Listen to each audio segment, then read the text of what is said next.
Pemirsa, bencana kabut asap akibat kebakaran lahan di Sumatera Selatan menelan korban jiwa. Bayi yang baru berumur 28 hari meninggal karena menderita infeksi saluran pernafasan akut atau ISPA.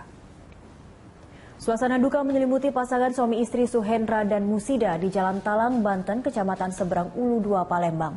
Pasalnya putra ketiga mereka, M. Husen Sapura, yang baru berumur 28 hari menjadi korban akibat kabut asap. Ibu korban Musida mengatakan putra ketiganya mengalami panas tinggi dan sesak nafas, sehingga langsung dibawa ke Rumah Sakit Muhammadiyah Palembang. Sebelumnya ia sempat ditolak 2 rumah sakit lainnya.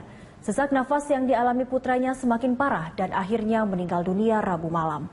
Kepala Dinas Kesehatan Sumatera Selatan Lesti Nuraini membenarkan meninggalnya bayi tersebut akibat paparan kabut asap.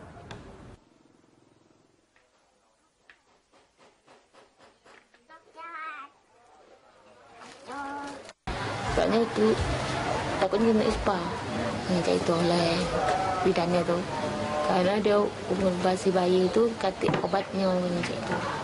Kalau di rumah sakit langsung di oksigen gitu. Sampai ke rumah sakit langsung masuk ke ruang UGD, langsung dipasang oksigen, dipasang infus. Ya, tapi napasnya masih tambah tinggi sasaknya tuh. Mengap-ngap kita. Sudah demam di rumah 3 hari, demam panas tinggi, juga dia sesak napas. Kemudian dia baru dibawa ke Rumah Sakit Muhammadiyah pagi-pagi dalam kondisi memang asap sedang pekat, naik motor sehingga tambah sesak napas. Dengan kondisi itu setelah diperiksa, kemungkinan dia ini mengarah ke bronko. Presiden Joko Widodo sempat menyinggung soal proyek MRT. Ia mengatakan keputusan membangun transportasi massal merupakan keputusan politik yang butuh keberanian. Menurut Jokowi, selama 26 tahun proyek MRT tak diputus-putuskan hingga akhirnya saat dirinya menjadi Gubernur DKI Jakarta, proyek ini baru bisa di groundbreaking 10 Oktober 2013. Alasan ditunda-tundanya karena banyak perhitungan seperti untung, subsidi urusan teknis, dan banyak alasan lainnya. Jokowi mendukung PT MRT Jakarta selaku pengembang proyek ini hingga proyek MRT fase 1 Lebak Bulus Bundaran HI terus berjalan. Jokowi juga mendorong pengerjaan MRT tahap 2 dari Bundaran HI Kampung Bandan. Ia mengingatkan kepada jajarannya agar terus membangun komunikasi kepada publik soal proyek MRT ini.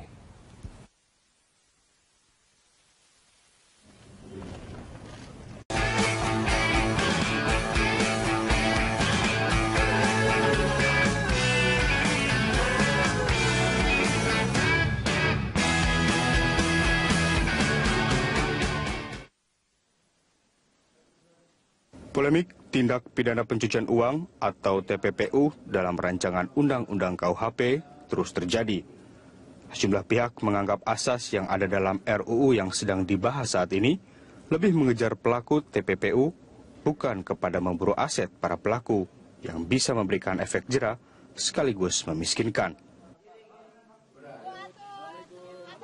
Di RUU KUHP yang masih dibahas Komisi 3 DPR dengan Kementerian Hukum dan HAM ini, pelaku TPPU tidak dapat diadili bila sudah meninggal dunia. Padahal, dalam Undang-Undang Nomor 8 Tahun 2010 tentang Pencegahan dan Pemberantasan Tindak Pidana Pencucian Uang, aset pelaku tetap bisa diadili, meski sang pelaku sudah meninggal dunia.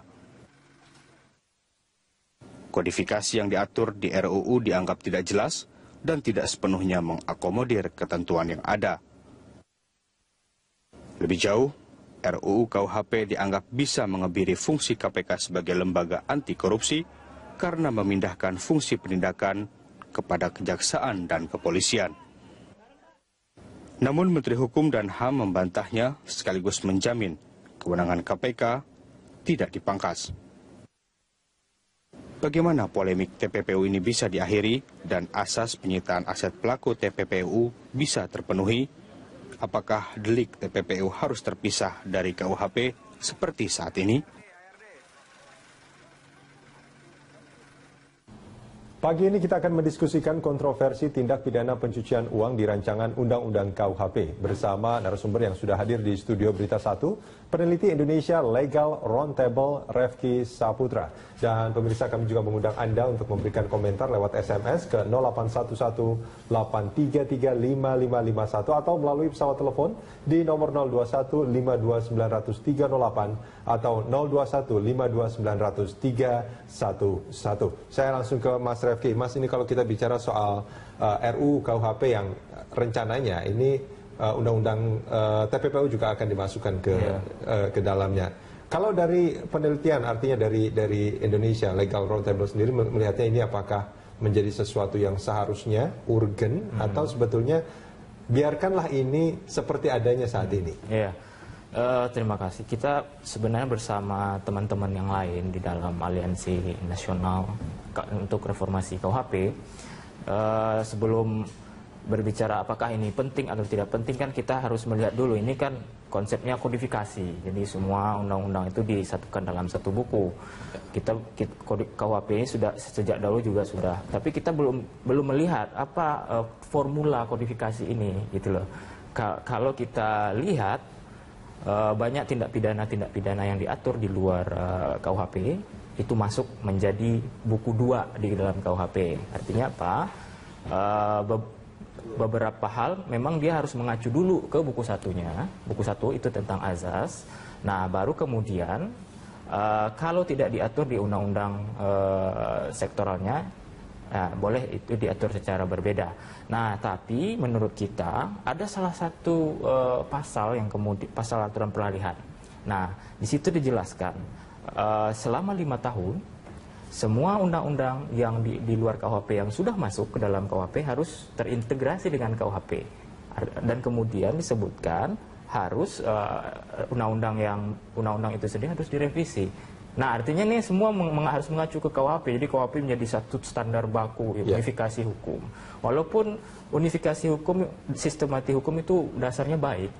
Jadi kita tidak perlu ada undang-undang pencurian, undang-undang pemerkosaan. Nah, itu sebenarnya baik. Tapi kalau melihat perkembangannya, banyak undang-undang yang diatur punya spesifikasi sendiri, punya karakter tersendiri, kemudian dipaksa mengikuti satu sistem hukum di KUHP. Nah, ini kan jadi tidak. Artinya menurut Anda, apakah undang-undang TPPU ini harus dimasukkan ke KUHP atau tidak?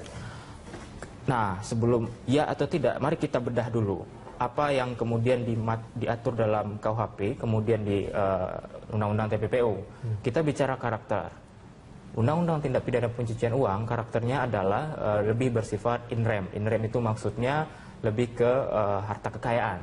Berbeda dengan yang kemudian dalam KUHP. KUHP lebih bersifat impersonam, atau dia mengejar pelaku, ya, subjek tindak pidana.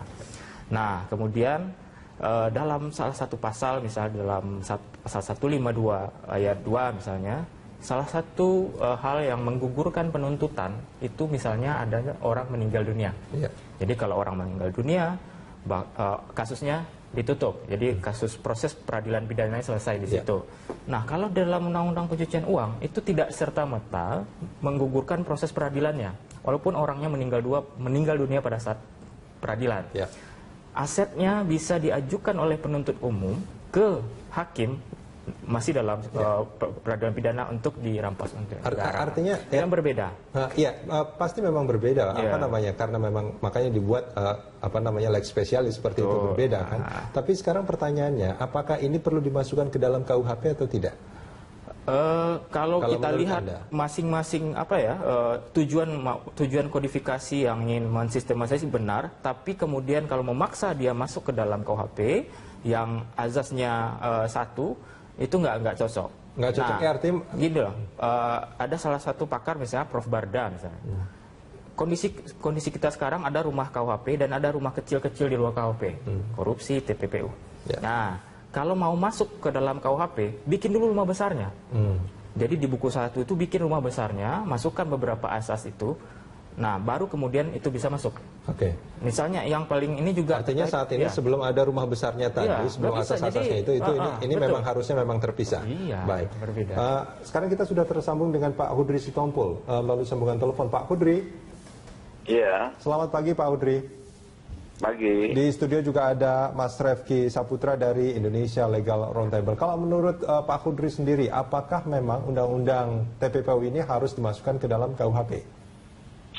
Ya kan kalau lihat dari gagasan kenapa di KUHP ini kan sebenarnya mau melakukan kodifikasi. Betul. Artinya ya kodifikasi ini kan kita coba mau masukkan ketentuan-ketentuan pidana dalam satu buku atau satu kitab undang-undang. Nah, ya, mestinya ya kan itu dimasukkan dengan maksud juga dengan kodifikasi ini adalah untuk memberikan kepastian hukum kepada anggota masyarakat. Ya. Nah, jadi kalau pertanyaannya apakah harus masuk, ya mestinya masuk.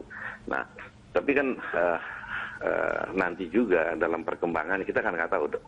Ya, nanti ada lagi setelah katakan misalnya sudah disahkan ya KUHP yang baru itu, ya kan sudah dimasukkan semua ketentuan-ketentuan pidana yang tersebar di luar KUHP dijadikan ini, satu saat kemungkinan akan juga ada satu undang-undang katakanlah yang kita nggak tahu apa nanti ke depannya, ya yang nanti diatur juga